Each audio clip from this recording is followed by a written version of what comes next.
President Biden has signed a new executive order to address the issues raised by the Supreme Court overturning the constitutional right to an abortion. He says the order will support women who need to travel to another state to terminate their pregnancies. It's the president's second executive order on the subject since the Supreme Court struck down the landmark Roe versus Wade ruling. The fight to restore abortion rights was bolstered after voters in the conservative state of Kansas rejected a measure that would have repealed the right to an abortion that had been part of the state's constitution.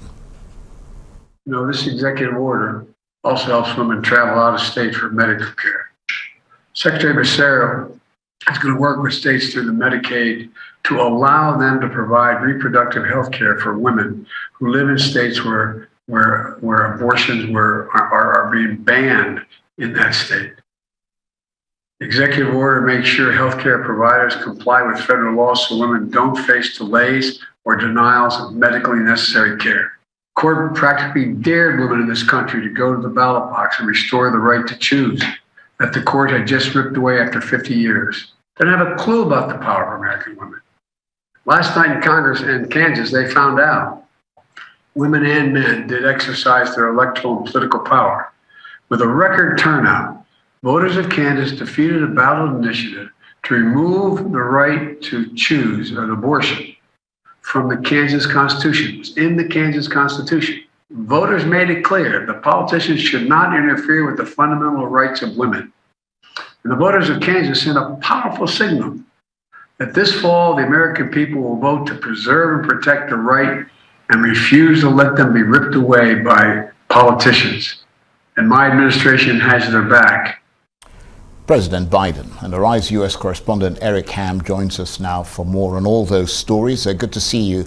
Eric, let's start with the U.S. basketball star Brittany Griner, found guilty of drug smuggling, and she's been sentenced. So tell us what's happened. Well, yeah, Charles, we know that the White House, led by Secretary of State Tony Blinken, has been aggressively attempting to try to free Brittany Griner. We know that there has been discussions on a prisoner swap. Right now, there is no deal. What we know so far is that this was a formality. We know that, and we're told that Russia was not going to release Brittany Griner prior to a conviction of these charges that were brought against her. Now that we see that she has actually been charged and tried and convicted and is sentenced to 9 years, we're now told that by our sources that the actual process of beginning to discuss a prisoner swap can begin in earnest now. When, in fact, that will happen is anyone's guess at this time. We do know that Russia has also moved the goalpost in terms of what they want from a prisoner swap. We know that the one individual who was serving time in the United States, who's referred to as the Merchant of Death, the United States was prepared to release that individual. He was someone that was requested by Russia, but now we know that Russia is now calling for the release of another individual who was serving time in a German prison. The United States does not believe that right now Russia is negotiating in good faith. And so right now, Brittany Griner continues to remain a political football in this back and forth between the two nations.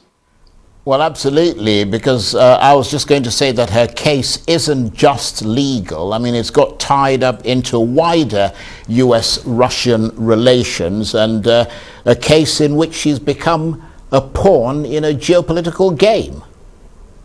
Yeah, that's absolutely right. And again, we do know that while her conviction will certainly stand, it remains to be seen what will happen. Now, here in the United States, Charles, there has been enormous pressure placed on the Biden administration to do more. And of course, this is going to become potentially a political headache for the White House.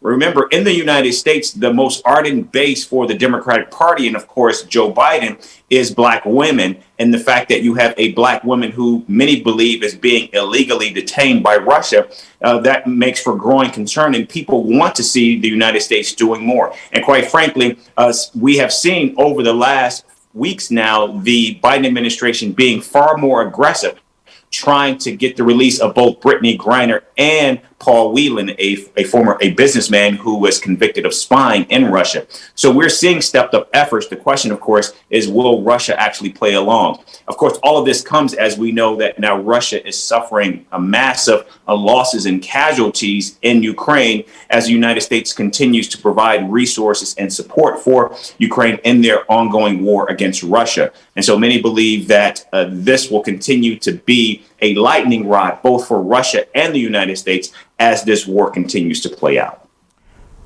And briefly, Eric, you mentioned, of course, that Brittany Griner is a black woman. She's one of the most famous sports stars in the women's game in the United States, but the women get paid less than the men. So in order for her to realize more pay, that took her to Russia, where she was, of course, stopped at the airport and this cannabis oil found in her luggage.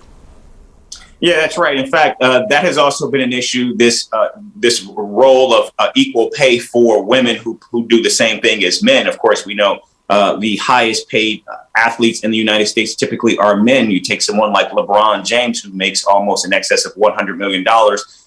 Tiger Woods, who is now officially a billionaire. And we see women not only struggling to make ends meet, but in cases like this, having to travel across the globe to make the kind of money that can earn them a living beyond what they get in the United States. And Eric, before we go, let's turn to another case, this time inside the U.S., the Brianna Taylor killing. Officials have been charged. Tell us more. Yeah, that's right. 4 police officers have been charged by the U.S. Attorney General Merrick Garland.